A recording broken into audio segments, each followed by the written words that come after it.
नमस्कार दोस्तों। मैं Mohanlal Sharma, advocate and mediator, supreme court of India.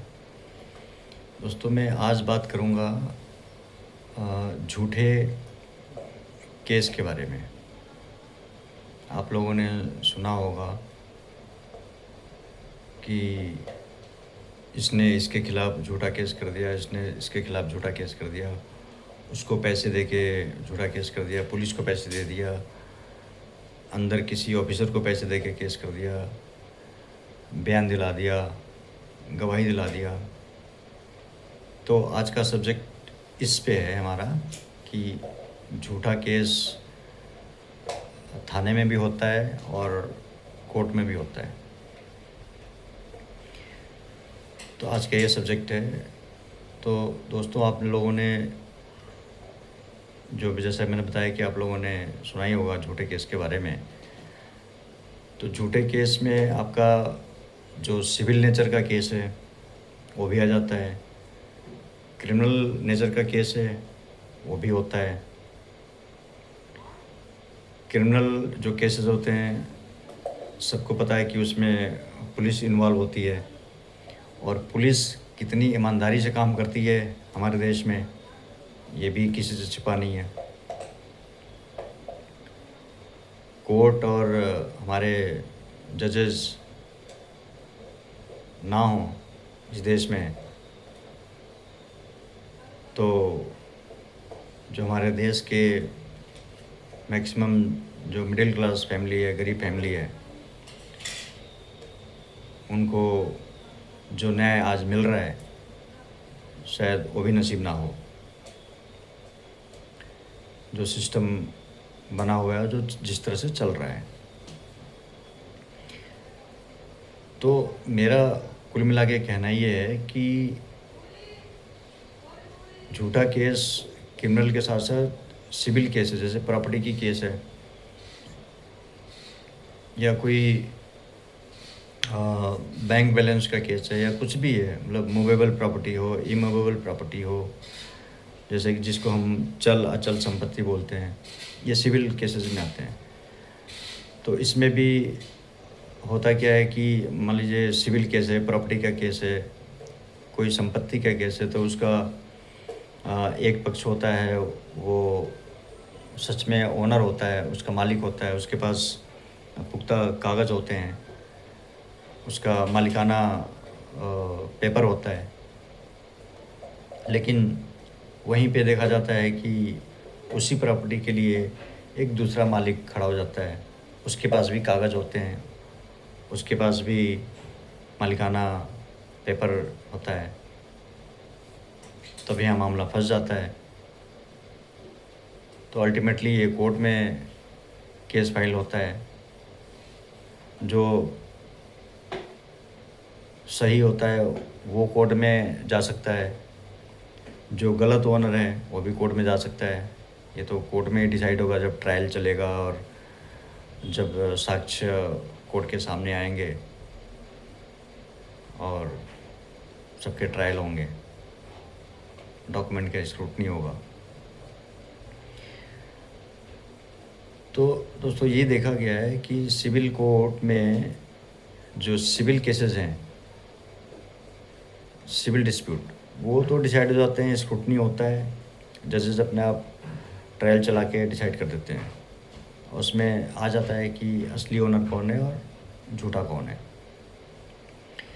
यहीं दूसरे तरफ ये देखा गया है कि जो क्रिमिनल केसेस होते हैं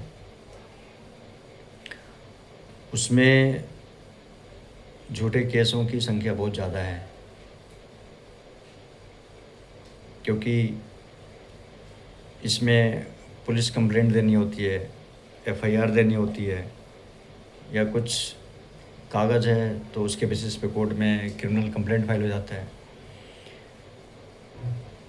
तो अब मेरा कहना ये है कि झूठे केस होते हैं, लेकिन इससे क्या है कि घबराना नहीं चाहिए। बजाय इससे घबराने के और पुलिस थाने के चक्कर काटने के या पुलिस को रिश्वत देने के, कोशिश ये होनी चाहिए कि ठीक है, अगर मेरे खिलाफ़ केस है, क्रिमिनल केस हुआ है झूठा, तो मैं इसको कोर्ट में लड़ूँगा, लेकिन पुलिस को रिश्वत नहीं दूँगा, थाने के चक्कर नहीं काटूँगा। कोर्ट के चक्कर काट लेना ठीक है, जज के सामने पेश हो जाना ठीक है, क्योंकि अंत में इंसाफ वहीं से मिलना है। लेकिन थाने में चक्कर नहीं काटना है झूठे केस में। अगर आप सच हैं तो थाने आपको जाना चाहिए। अच्छे पुलिस ऑफिसर भी हैं, ईमानदार पुलिस ऑफिसर भी हैं, तो न्याय आपको वहाँ भी मिल सकता है। लेकिन अगर झूठे केस हैं, आपको लगता है कि फंसाया गया है, क्योंकि आजकल गवाही भी झूठी हो जाती है, कागज़ भी फर्जी बन जाते हैं, बहुत कुछ ऐसा हो जाता है। तो इसलिए दोस्तों, इससे घबराना नहीं चाहिए। आपको कोर्ट में जाके इस क्रिमिनल केस का ट्रायल फेस करना चाहिए। इसका अंत तक आपको सामना करना चाहिए, और जैसे ही ये केस ख़त्म होगा, क्योंकि केस तो झूठा होगा, तो ज़ाहिर है इसमें टाइम तो लगेगा, लेकिन आएगा आपके फेवर में। लेकिन जो झूठा कंप्लेंट करा है जिस आदमी ने, जिस बंदे ने, वो फिर बच नहीं पाएगा, क्योंकि कानून में इसका भी प्रावधान है। आप परेशान हो सकते हो कोर्ट में जाके, कोर्ट के चक्कर लगा के केस लड़ने के लिए, लेकिन जब आप बरी होगे, जब आप फ्री होगे उस झूठे केस से, तो आपके पास कानूनी अधिकार है, राइट है आपको, कि उस झूठे केस करने वाले के खिलाफ़ आप केस फाइल कर सकते हैं।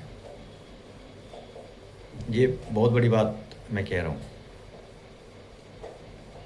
और ये झूठे केस करने वाले के खिलाफ़ केस ज़रूर फाइल करना चाहिए जिसके खिलाफ़ झूठा केस हुआ हो।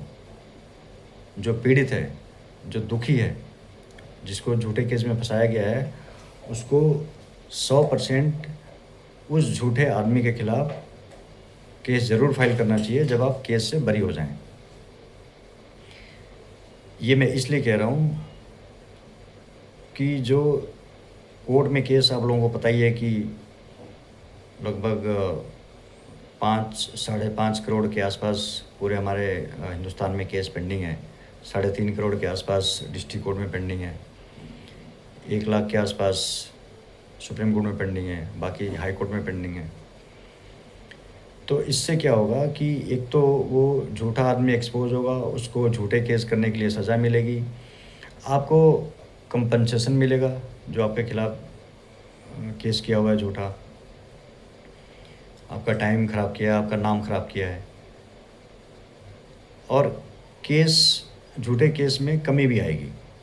कोर्ट के ऊपर से बोझ केस का हल्का होगा, कोर्ट में केस थोड़े कम होंगे, सब पे, जजेस पे, जुडिशरी पे, सारे स्टाफ पे, वकीलों पे थोड़ा प्रेशर कम होगा केसेस के। तो ये बहुत ज़रूरी है। और आपको झूठे केस करने वाले के खिलाफ़ क्या क्या केस कर सकते हैं आप, ये कानून में लिखा हुआ है। जैसे आप सूट फाइल कर सकते हैं मलिशियस प्रोसिक्यूशन का, कि आपको झूठे केस में रखा और आपने ट्रायल फेस किया, आप बरी हो गए, तो उससे आप कंपनसेशन डैमेजेस मांग सकते हैं। दूसरा, क्रिमिनल डिफेमेशन भी होता है कि आपको बदनाम किया गया, तो वो भी आप कर सकते हैं। इस तरह से आपको कानून में एक अच्छे खासे अधिकार दिए गए हैं कि जब भी आप केस में, झूठे केस में फंसते हैं, तो आप उसका सामना करें, कोर्ट में जाएं, जज के सामने अच्छे तरीके से आप केस को लड़ें, ट्रायल फेस करें, अच्छे वकील हायर करें, आप उस झूठे केस से बरी हो जाएंगे। और बरी होने के बाद जो झूठे केस करने वाले हैं उनके खिलाफ़ आप केस कर सकते हैं। तो कुल मिला के ये है कि कोई भी केस है तो आप सिस्टम में जाके, थाने में जाके या कहीं और जाके उसको पैसे देके ख़त्म करने की कोशिश ना करें, उसको कोर्ट में जाके फेस करें। ये मेरा कहना है। इससे आप देखेंगे कि कोर्ट जैसे बताया कि कोर्ट भी ठीक से काम करेगा, आपको भी न्याय सही मिलेगा क्योंकि वहाँ जज होते हैं, कोर्ट होता है और वहाँ पे किसी थाने का, किसी पुलिस का कुछ चलता नहीं है, सिर्फ कानून का चलता है। तो आप झूठे केस से घबराएं ना, सामना करें, कानून आपके साथ है। अगर ये वीडियो पसंद आया हो तो आप इसको सब्सक्राइब करें, लाइक करें, शेयर करें, कमेंट करें और इसी तरह से और जानकारी मैं अपने अगले नए वीडियो में आप लोगों को देता रहूँगा। नए व्यूअर्स भी सब्सक्राइब करें हमारे चैनल को। थैंक यू, नमस्कार।